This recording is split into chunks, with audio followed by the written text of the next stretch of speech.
आपण पाहत आहात live Maharashtra police times. Police दलातील सेवानिवृत्त होणाऱ्या 10 अधिकारी आणि अंमलदारांचा निरोप समारंभ पोलीस अधीक्षक कार्यालयाच्या सभागृहात आयोजित करण्यात आला होता। कार्यक्रमाच्या अध्यक्षस्थानी पोलीस अधीक्षक रितू खोखर या होत्या।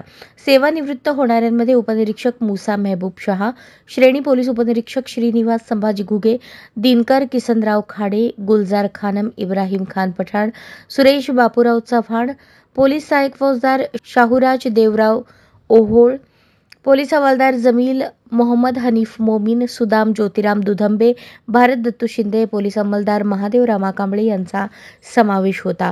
या प्रसंगी पोलीस अधीक्षक रितू खोकर यांनी सेवानिवृत्त अधिकारी, कर्मचारी, अंमलदारांच्या सेवेला सलाम करत त्यांच्या पुढील जीवनासाठी शुभेच्छा दिल्या। निवृत्त होत असताना आपल्या सेवाभावी कारकिर्दीतील अनुभव सांगताना काहींच्या डोळ्यात पाणी तरळले आणि वातावरण भावुक झाले।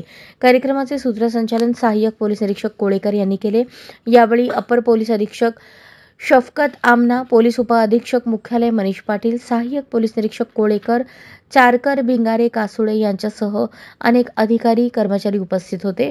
सेवानिवृत्त अधिकारी, अंमलदार हे आपल्या कुटुंबियांसह या कार्यक्रमात सहभागी झाले होते।